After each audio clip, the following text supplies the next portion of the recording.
The argument behind the silk curtain at the Hargrove Estate ballroom echoes through the service corridor, sharp and unfiltered. 14 acres above the Monterey coastline, where every word carries the weight of a family's legacy, and 300 guests wait beyond the curtain. Miss Hargrove's voice cuts like a blade. Tors, tell me you're joking. The lead specialist stammers, we have tried every, but she's already dismantling his excuses with a single glare. You have one job tonight, she continues, voice dripping with controlled fury. The car starts, the room applauds, the hammer falls. Every syllable lands with the precision of a gavel ready to shatter illusions. The most expensive object in California has decided to embarrass me, she accuses, her gray eyes flashing. The 1967 Hargrove GT prototype, $38 million of polished steel and fire, sits in ominous silence on its turntable, waiting for the performance that never comes. I don't care what you followed. Sloane Hargrove spits, her voice a whip crack. I care that my father started that engine alone in the dark for 30 years, and tonight his specialist can't do what a 67-year-old man did in his dinner jacket with one hand. The truth settles over the corridor like fog from the Pacific below. The car won't start, and the room is moments from knowing it. 22 minutes left until the curtain rises on a disaster dressed in silk and champagne. Cole Briggs doesn't hear the argument. He hears something else entirely. From his ladder outside the east terrace, adjusting a floodlight drifting left for a week, he catches a rhythm through the open service door. Crank, catch, gone. 3 attempts. The exact cadence of failure he hasn't heard since Indianapolis 12 years ago, in a life that ended in disgrace and a name buried under whispers of carelessness. The Pacific Ocean moves slow and indifferent below the estate, a dark mirror to the storm brewing inside the ballroom. Cole stands frozen on the ladder, one hand on the bracket, the other on a memory he spent a decade trying to outrun. He climbs down, picks up his battered snap-on toolbox, the one with the dent from a Detroit garage door 30 years prior, and walks through the service door without deciding. The decision was made before the fire started. The Hargrove estate claims 14 acres of the Monterey Peninsula's most coveted coastline. Its limestone and glass main house, built in 1928, now silent without Gerald Hargrove's presence. Heart failure, March 14th, a Tuesday. Sloane Hargrove, 34, inherits everything. The estate, the collection, the auction, the weight of a name that commands respect from collectors who go quiet in the presence of vintage machinery that whispers history. She has her father's steady gray eyes and her mother's presence, a force that adjusts rooms before she's consciously aware of it. Tonight, she's learning that ease was never hereditary, not at 9:07 p.m. on her first auction. The 1967 Hargrove GT prototype glows under champagne silk on its turntable, a 427 cubic inch V8 waiting for its final performance. A farewell song before the hammer falls and the world bids $40–50 million on a ghost. Gerald Hargrove started that engine alone every year before dawn in his dinner jacket, hand on the key, like a man checking on a sleeping child. His daughter never watched, always arriving after the ritual. Cole Briggs moves through the estate unseen, a fixture in a gray uniform with his name embroidered in dark thread on the chest, the kind of man who fixes irrigation systems in spring, boilers in winter, vintage garden machinery, no catalog stocks anymore. Guests hand him empty glasses without looking. Event staff call him when something breaks and forget his name the moment it's fixed. Sloane Hargrove has spoken to him exactly 3 times in 4 years. Each time, her gaze settled past his left shoulder like he was a lamppost. 8 days earlier, the Hargrove GT was certified by Westfield Automotive, Carmel, new old stock diaphragm, factory specification, lines flushed, carburetors adjusted, a stamped sign-off filed with the insurance company, everything in order because Marcus Dell reviewed it himself. Dell has been with the Hargrove organization for 11 years, silver-haired, smooth-voiced, the kind of man who can decline a request and make you grateful for the consideration. He also made 3 calls to a number in Las Vegas in the 10 days prior. At 8:40 p.m., 40 minutes before curtain, the 2 lead specialists from Pacific Heritage Classics lift the silk cover for a final pre-show check. It's supposed to be a formality, but Torres, who started cars worth $200 million, turns the key and hears the same rhythm Cole heard from his ladder. Crank, cough, silence. They pull a plug, bone dry, impossible, because the tank is full and every line was certified 8 days ago. For 25 minutes, 2 of the most experienced men in California vintage motorsport take turns failing while the most expensive automobile either has ever touched sits on its lit turntable like a patient who's refused treatment. Panic at the Hargrove estate doesn't shout. It travels through service corridors in whispers, growing colder with each relay, until it reaches Sloane mid-law with a venture capitalist wife. And the laugh stops cleanly, the way a candle stops in a draft. Whatever you do, Don't let her know the car is dead, the whispers warn. But she's already hearing it through the curtain edge, standing in 4-inch heels that click like a countdown on marble, her performance cracking under the weight of her father's legacy. Marcus Dell appears at her shoulder with a solution already polished. Cancel the start, announce a static auction, blame the Monterey marine layer. The ocean humidity is a villain the insurance company will appreciate. Keep the evening moving. Collectors buy provenance, not engine noise. His voice is calm, reasonable, fluent, delivered with the precision of a man reading from a mirror script. Sloane listens, frightened enough to almost believe, until from across the marble, through the open service door at the far end of the corridor, she hears it again. Crank, cough, silence. And then, footsteps even, unhurried, the sound of a man who's made a decision and is walking toward it without hesitation, because the decision was made before the fire started. Cole Briggs crosses the ballroom at a steady pace, toolbox in his right hand, the streak of lamp grease across his left forearm from adjusting the East Terrace floodlight, a badge of quiet authority in worn steel-toed boots.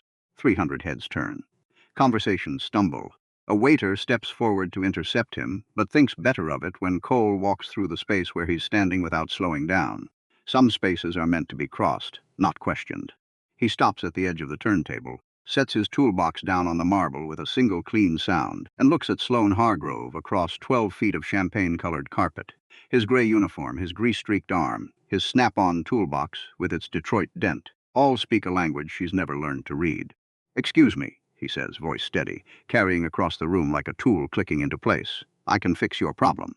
The silence lasts 3 full seconds, long enough for the room to register the audacity, the absurdity, the impossibility of a maintenance man speaking to the heiress of the Hargrove name in the middle of her ballroom.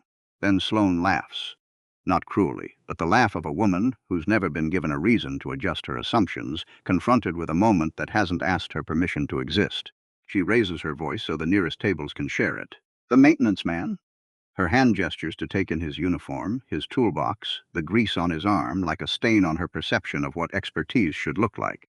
"This is absolutely adorable," she declares, and someone at the back calls for the band to play a fanfare. The band obliges, laughter rolling through the room like champagne bubbles on a tide of inherited power.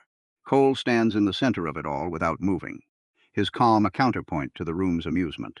The toolbox at his feet, a silent testament to hands that understand machines better than the people who own them. "Fix it," she says when the laughter settles, her voice shifting from performance to challenge. "And I'll write you a check for $1 million. You have the whole room as witnesses. 30 minutes. Starting now."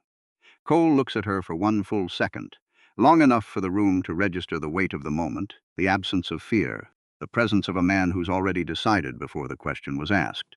"Do I have your word on that, Miss Hargrove?" His voice carries the quiet confidence of a man who knows the value of a promise, and the room falls a half-note quieter. "You have my word," she answers, the words landing like a contract signed in front of 300 witnesses and a live stream camera capturing every syllable for 90 million future viewers.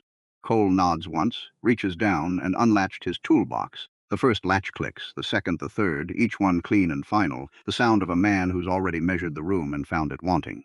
To understand why a man in a gray uniform walked into that ballroom, you have to leave Pebble Beach and go back 30 years to a repair shop on the east side of Detroit where the floor was cracked concrete and the radio played Motown on Saturdays. Roy Briggs, a large man with hands like cracked leather, believed a machine left broken was a small wrong done to the world. He stood the boy Cole on a milk crate, covered his eyes with one oily palm, and made him name the problem by sound alone. "A ticking lifter," Cole would say if he got it right. "A slipping belt if he didn't. Get it wrong. Try again. Get it right." And the old man would laugh from somewhere deep in his chest and slip him a peppermint. One January afternoon, a customer asked Roy if the boy was going to amount to anything. The old man wiped a dipstick clean, held it to the light, and said the sentence that would carry his grandson through everything that came after. "An engine doesn't know the hands that fix it. The metal doesn't care where you went to school. It only cares whether you understand it. Be the man who understands it. Let the rest of the world catch up whenever it can." Cole built his life on that sentence. Engineering scholarship, mechanical engineering degree from the University of Michigan, a seat at Meridian Racing, designing fuel delivery systems for cars that ran 200 miles an hour through the Indiana night. For 4 years, his systems never failed. Not once. Then came Indianapolis. Race day. Round 172, Meridian running second in class, and closing, the car starved, stumbled, grenaded its engine on live television with 47,000 in the stands and millions more at home. An inquiry followed. Ray Doyle, the veteran crew chief with 28 years in the paddock and friendships in every garage, swore on the stand he'd built the fuel system exactly to Cole's specifications. But the specifications on file told a different story. Cole said clearly, calmly, with his original calculations in a folder in his hand, but nobody opened the folder. The inquiry believed 28 years of friendships over 4 years of perfect performance. It believed a familiar face over a young engineer. He wasn't fired. It was softer than that. Projects dried up. Calls went unanswered. Within a year, he was gone, and the word in the paddock was that Cole Briggs was talented but careless, and you cannot have careless near a 200-mile-an-hour machine. His grandfather died the following spring. Cole drove the old truck back from the funeral and parked it, and stopped calling himself an engineer. The job in Pebble Beach found him almost by accident. Good pay, quiet work, a small cottage by the service gate. He told himself it was peace. But 3 nights a week, in a rented garage on the edge of Seaside, he pulled a tarp off a 1969 Camaro, his grandfather's last unfinished project, and worked until midnight, machining what he couldn't buy, rebuilding what no catalogs stocked. At the small house near the service gate, his daughter Maya waited awake, 9 years old, with dark hair tied back and a soft round face, a glass of water by the chair and a backpack ready. She looked up when he came in, asked if he'd be home before dark, then went back to her homework without another word. The hands stayed sharp because the hands refused to forget. That was the thing about what Roy had hammered into him on that milk crate. It didn't switch off. Every machine on the estate spoke to him whether he wanted it to or not. And on this June night, a $38 million engine whispered something familiar through the service door. Crank, cough, silence. The exact rhythm of the failure that destroyed his name 12 years ago, a ghost he'd replayed 10,000 times and never once been allowed to disprove. Walking away would have been easy. But somewhere between the service door and the turntable, a milk crate, a peppermint, and a dead man's voice made the decision for him. The engine needed him, and he needed the engine to speak the truth his name couldn't. Cole sets 3 conditions before he touches the car. He speaks them clearly, standing at the edge of the turntable with 300 people and a live stream camera watching. 1, no one else touches the car. 2, only his own toolbox. 3, he'll narrate every step out loud in plain English. So you'll know exactly what was done to this car. He pauses, and by whom.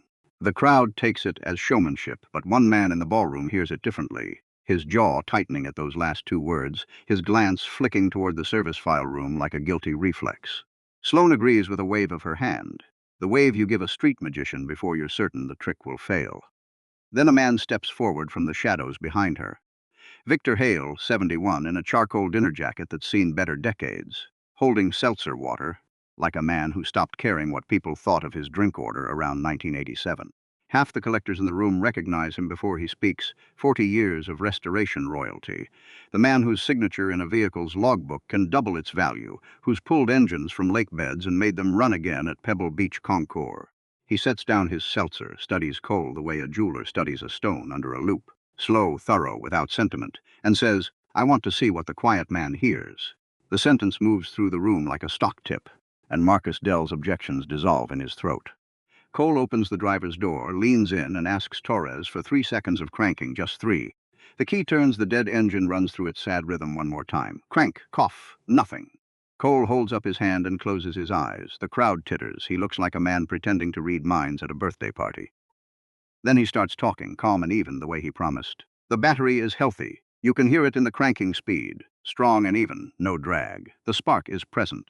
That little half-catch means the cylinders fired on whatever vapor was left in the lines. This engine is not sick. This engine is starving. His eyes open, and the room leans in. Fuel is reaching the carburetors, but it's not reaching them with pressure. He looks at Torres. You found dry plugs in a full tank, and it made no sense to you. It makes sense if the pump has quit. Not the electrical circuit, the mechanical pump itself. A silence of a new kind moves through the ballroom. Confusion takes one shape in a crowd. Attention takes another. And these 300 people have just shifted from the first to the second, riveted by the quiet authority of a man who speaks in diagnostics, not titles. Victor Hale steps closer to the engine bay, his voice loud enough for the nearest rows without trying. Sound diagnosis. Cranking tone confirms compression and battery charge. The half-catch confirms active spark. He's eliminated half the car without lifting a panel. He pauses, a small, dry smile playing on his lips. I couldn't have done it faster. And I've been doing this since most of you were in grade school. No one is humming a fanfare anymore. At the back of the room, a hedge fund manager quietly running a book on the outcome closes his notebook. The moment has passed from entertainment to education, and the room is learning what it means to witness mastery. Cole opens the hood, the room leans in with him, and he lays his tools on a fender cover in a clean surgical row. Brass drivers, wrenches, a hooked blade, a sheet of layered synthetic rubber from the bottom tray of his toolbox, the tray that holds stock material for rebuilding vintage garden machinery. The GT's fuel pump is mechanical, he explains, driven by the engine itself, a design from an era before electronics. Inside it lives a rubber diaphragm, a flexible disc no bigger than a coffee cup lid, flexing thousands of times per minute, pulling fuel forward with each stroke. It is the heart of the car, he says, and I think this heart has a torn valve. 4 minutes to free the pump. He holds it under the work light, cracks the housing with a small brass driver, and goes still. Hale sees it at the same moment. The diaphragm is ruptured, split along the edge. That is the failure, Cole says, but that is not the problem. He turns the disc slowly in the light, and his voice drops into a register that carries the weight of revelation. This is the wrong part. This is aftermarket rubber, cheap, the kind that swells and tears when it contacts the ethanol content in modern pump fuel. It does not belong in this car. He sets it on a white cloth where the cameras can reach it.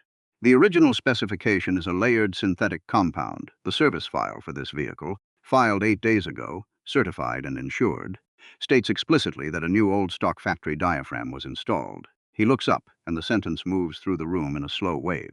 Guests who understand cars explain it in whispers to guests who don't. The technical problem has cracked open, and inside it something uglier is becoming visible. The first fissure in a structure built on trust and tailored suits. Sloane's voice loses its performance quality. She's asking a real question now, a mix-up in a box, a supplier error. That is possible, Cole says evenly. Boxes get mislabeled, suppliers make mistakes. He reaches back into the housing. So let's look at the rest of the pump. A supplier error happens once. 20 seconds pass like a held breath. Then he stops moving for the second time. When he straightens, he holds something between two fingers, small, bright, cylindrical. A brass check valve. He turns to Hale. Mr. Hale, would you tell the room which direction this valve was installed? Hale takes the small piece, examines it under the work light, and his face changes in a way that makes the front row go cold. He's not smiling. Backwards, he says, the word landing like a verdict. The check valve was seated against the flow. The pump was fighting itself with every stroke. It tore the diaphragm from the inside. He hands it back carefully, as if it's become something he doesn't want to hold too long. A first-year apprentice couldn't make this mistake. The valve only seats one direction. The gasket alignment won't allow it any other way. To install it backwards, someone had to work against the fit deliberately. One error is an accident, Cole says quietly, and the whole room hears it anyway. 2 errors in the same pump, both pulling in the same direction, 8 days before the biggest start of this car's life. That is not an accident. He doesn't raise his voice. He doesn't look at anyone in particular. He picks up the ruptured diaphragm, reads the supplier marking along its rim, and recites the lot number aloud, clearly, twice, slowly enough for every phone in the room to capture it. Then he asks one mild question into the silence. Who signed the service approval? Paper rustles louder than thunder in a room this quiet. The sterling and gray records clerk, a serious young woman named Park holding the vehicle dossier with both hands, opens the folder before anyone suggests she wait. She reads it once to herself, then looks up. The service was approved and signed by the estate's director of operations. She says the name carefully, because she's a careful person, Marcus Dell. 300 heads turn at the same moment, a single motion like a field bending in wind. Dell does the worst thing a man can do under 300 pairs of eyes. He smiles. The smile sits wrong on his face, the way a borrowed suit sits wrong. His voice comes out 2 notes too high. He signed paperwork. He signs 100 documents a week. He would not know a diaphragm from a dinner napkin, and he deeply, deeply resents what's being implied about him by a man who fixes gutters for a living. Nothing was implied, Cole says, without turning around. I read a number off a part. You stood up. Somewhere in the room, a single laugh escapes, the involuntary kind, the kind that cannot be recalled. It's not aimed at the man in the gray uniform. Sloane Hargrove stands between them, and you can watch the evening rearranging itself behind her eyes. The schedule, the humidity excuse, the static auction speech Dell delivered in under 30 seconds, pre-polished, all lining up into a shape she doesn't want to look at directly. She's not a foolish woman. She spent her whole life trusting the people who dress the part. And now the part is coming undone in front of 300 witnesses. and a camera that will capture every frame for 90 million eyes to dissect later. She looks at Dell for a long, terrible moment. Then she looks at Cole, truly looks at him, for the first time in 4 years, and sees a man who understands machines in a way no dinner jacket ever could. "What do you need?" she asks, 2 words that open a door she's never had reason to open before. 14 minutes, he says, and nobody near this car. What follows silences even the whispers. Cole disassembles the ruined pump completely, cleaning every passage and gallery with solvent from his own kit, seating the brass check valve the way its engineers intended. The resistance of proper alignment, the small click of a thing returning home. Then, with the live stream camera pushing close and 300 people holding their breath, he does the thing no one watching will ever entirely forget. He can't use a part that doesn't exist in any drawer in Monterey County that night. The correct diaphragm would need to come from Ohio. So he makes one. From the bottom tray of his toolbox, he takes out a sheet of layered synthetic rubber, sets it on the fender cover, and traces the outline of the dead diaphragm with a machinist's scribe. He cuts the disc with a hooked blade in 4 smooth passes. The cuts of a man who's done this precise motion 10,000 times, whose hands have no need to consult his eyes for the last 8,000 of them. He punches the center port with a hollow brass tube and 2 taps of a hammer. The taps ring across the marble, small and clean and even, like a tiny bell in a very large church. Victor Hale has been leaning in gradually for the last 6 minutes, drawn forward without deciding to move, until he's practically inside the work light, watching the fabrication without blinking. The room watches Hale, and that's how rooms learn what they're seeing. The legend's face is doing something none of them has seen from him all evening. It looks like recognition, the particular grief of a master, discovering that a treasure has been sitting in the rain for years, unrecognized and unvalued. Cole seats the new disc, torques the pump housing in a slow star pattern, remounts the assembly, and primes the fuel lines by hand until vapor kisses the carburetor inlets. He wipes each fitting dry, checks them twice, closes his toolbox, folds the fender cover. He looks at the clock on the far wall. 26 minutes have passed, 4 remain. The air near the turntable carries gasoline and 60-year-old leather and the clean bite of solvent, a perfume that's never belonged to any other night in history. The ballroom has forgotten how to breathe. Cole lowers himself into the GT's driver's seat. The old leather settles under him with a sound like a quiet word. His left hand confirms neutral. His right hand finds the ignition key. For 1 second, he's not in Pebble Beach at all. He's 9 years old, standing on a milk crate in a Detroit repair shop, with an oily palm over his eyes, listening for the truth inside a machine. "Not for them," he says, the words not loud, caught by the nearest microphone. For the old man, he turns the key. The starter spins. The engine catches, surging, and stumbles, a ragged rocking cough that shakes the entire car on its springs, then silence. Enormous, total. Someone makes an involuntary sound, the sound of a person trying not to react. Dell's chin comes up. The countess who bet against Cole reaches for her necklace. Cole doesn't flinch. He listens. The stumble wasn't a no. It was an almost. The sound of fuel arriving uneven and rich into 12 cold cylinders that have been sitting dry for hours. He climbs out, walks to the engine bay, leans close above the velocity stacks, holds his ear 3 inches from the opening. Then his fingers find the idle mixture screws and turn them by feel. A quarter here, an eighth there. No gauges. He's matching the engine in front of him to a sound he carries in his memory. The clean, round idle of a 427 V8 running at its proper mixture. A note he memorized from his grandfather's recordings years before he'd ever seen the car in person. The crowd sees fingertips and brass fittings. Victor Hale, 3 feet away, sees perfect pitch. The room is learning the difference between watching and witnessing. Cole wipes his hands, returns to the seat, grips the key. He doesn't close his eyes this time. He turns it. The starter spins once, twice, and the engine comes alive. It doesn't start the way cars start in parking lots. It detonates, a sudden massive chord, all 8 cylinders firing together, a sound that hits the marble walls and comes back amplified. The champagne flutes on abandoned service trays shiver. The chandelier crystals rattle. The floor trembles.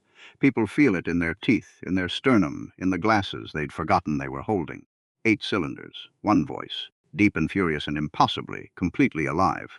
The sound of 1967 refusing to stay dead, a resurrection witnessed by 300 people, and 220,000 live stream viewers who will type the same word over and over. Handyman. For 3 full seconds, nobody moves. Then the engine settles into a rich, rolling idle, heavy and even and steady as a sleeping animal's breathing, and then the room breaks. The applause comes in a single crash. No polite opening, no build, just 300 people, and a simultaneous decision that what they've witnessed requires a full-body response. The guests who bet against Cole cheer the loudest. They always do. It's easier to be louder than to be honest about what you were betting on. The two Pacific Heritage specialists applaud with their hands above their heads, the universal gesture of complete surrender. The live stream floods with one word, repeating end over end. Handyman. Victor Hale walks to the driver's door, takes Cole's right wrist, and raises it above the roofline in the chandelier light. He has to raise his own voice above the engine and the crowd. Remember this night. You just watched a master come home. The auction hammer falls 40 minutes later. 38 million was the estimate. 42 million is where the gavel comes down after a bidding war the auctioneer will later call the most aggressive in 31 years on the stand. The winning bidder, a soft-spoken tech founder from Seattle named Park, who said almost nothing all evening, raises his paddle one final time and makes a request. He will not sign the purchase documents until the gentleman in the gray uniform personally signs the provenance dossier. He wants the history of this night in the permanent record, with the right name on it. So Cole Briggs, 4 hours removed from adjusting a floodlight on a ladder outside the East Terrace, signs the technical dossier of a $42 million automobile while the room applauds and the GT idles behind him. Victor Hale is waiting when he sets down the pen. The old man doesn't do small talk. He offers Cole the position of Director of Restoration at Hale Motorsport Works on the spot, in front of witnesses, at triple whatever the estate was paying. Then he lowers his voice. Not quite low enough to defeat the nearest camera. I followed the Meridian inquiry 12 years ago. Those numbers never added up. Men in this industry whispered about it for years, while braver men said nothing out loud. His jaw is set. I watched them bury an engineer. Tonight I watched him dig his way out. Cole doesn't trust his voice. He shakes the offered hand hard. The crowd parts because Sloane Hargrove is walking through it. She's removed her heels somewhere in the previous hour, crossing the ballroom floor on bare feet, small, and for the first time in her own room. She stops in front of Cole. The engine is still running behind him. The entire room is watching. Every camera and phone trained on the moment where the heiress meets the man who saw what no title could measure. Mr. Briggs, she says, 2 words, his name, a door she's opening, a phrase she's never used in 4 years and will never use lightly again. She looks at him for a long moment before speaking again. I owe you $1 million. Not a joke, not a performance. A woman honoring her word. Cole reaches down and closes his toolbox. Click, click, click. The 3 latches, evenly spaced, each one clean and final. The sound travels in the silence after the words. He straightens and looks at her. You don't owe me $1 million, Miss Hargrove. You owe yourself a better way of seeing people. No applause follows. Something quieter happens. 300 people look at the floor, the particular study of marble and heels and shoe leather that people engage in when they've been made to feel the weight of their own assumptions. And one barefoot heiress nods, slowly, once, with the expression of a student receiving the grade she already knew she'd earned. Sterling and Gray freezes the service file before midnight. Their investigators work backward through contractor invoices and find what saboteurs always leave. A chain of decisions that only makes sense when you know the destination. The wrong diaphragm was ordered specifically from a discount supplier on a purchase order routed through a third-party account Dell opened 6 months earlier. The Las Vegas number belonged to Garrett Morse, who'd been trying to acquire the Hargrove GT for 3 years. The arrangement was simple. Morse attends as an invited bidder. If the car fails to start, confidence collapses, the bidding war flattens, and he buys it for 18 to 22 million. Dell receives 400,000 routed through a Wyoming LLC. 3 calls over 10 days. 1 wrong part, 1 backwards valve. $400,000 for a 400-year reputation. Dell's attorney issues a statement 3 days later. His client denies everything and is cooperating with investigators. The clipboard is not mentioned. The Hargrove GT sells to the Seattle buyer as bid. 6 weeks after the auction, Sloane calls Cole into her office. Not the estate manager's office, her personal office, the small room off the library that still smells faintly of Gerald's pipe tobacco. She doesn't have a speech prepared. She has a check, a proposal, and 6 weeks of reviewing what she'd refused to look at when it needed looking at. The estate's contribution to the Automotive Education Fund is being expanded. The new component will fund trade apprenticeships for young mechanical engineers from underserved communities across California. It will be named after the person who taught Cole Briggs to listen. The Roy Briggs Scholarship. Cole is quiet for a moment. You didn't have to do that, he says. I know, she answers, looking at him with eyes that had spent 4 years pointing past his shoulder and finally see the man in front of her. They sit in Gerald Hargrove's study for a long time after that, with Pacific fog settling outside the window and the smell of old tobacco in the air. talking about engines and fathers and the things that get passed down without being spoken. Victor Hale had kept a file on the Meridian inquiry for 40 years. Certain things in his career never sat right in the back of his mind, and the numbers from that case were one of them. He gave the file to two journalists, not for a story, he said, for verification. They spent 3 weeks on it and found, in the archived IndyCar technical files, a version of Cole's original specification drawings that differed in one critical dimension. The original drawings, Cole's actual numbers, showed a fuel delivery sequence that would have performed correctly. The altered drawings showed a sequence that produced exactly the failure that occurred.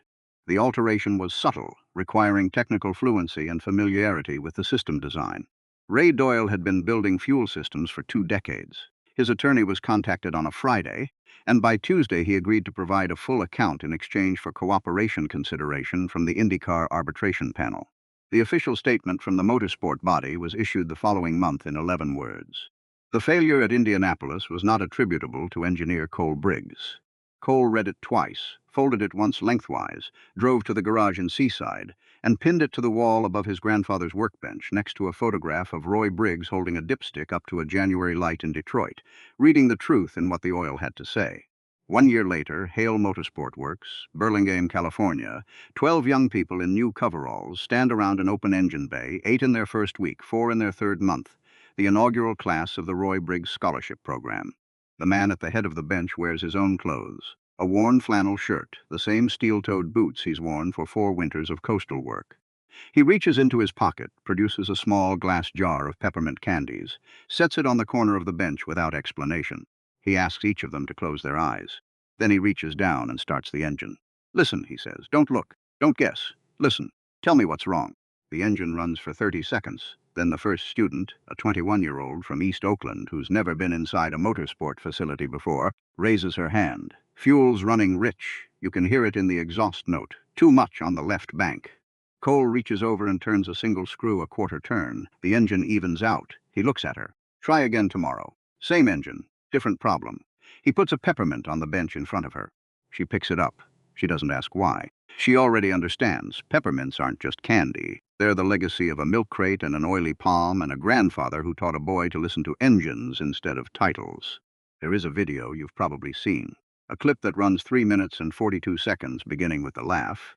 The easy champagne-lit laugh of 300 people who decided the outcome before the problem was examined. And ending with the engine. Ending with the sound. The clip has been watched more than 90 million times. The part people quote isn't the engine, it's the line. 3 words from a woman without her shoes on a marble floor. 6 words back from a man in a gray uniform closing his toolbox. You owe yourself a better way of seeing people, not angry, not triumphant, just true. The way a good diagnosis is true, delivered clearly, without performance, to someone who already knew it and needed to hear it said out loud. Sloane Hargrove has repeated it in every public address she's given since. She says it without explanation at the end. Before she leaves the stage, the way her father used to close every speech with the same line, quietly, looking at the floor for half a second. Cole Briggs heard it. He said it back. And an engine doesn't know the hands that fix it. It never did. It never will.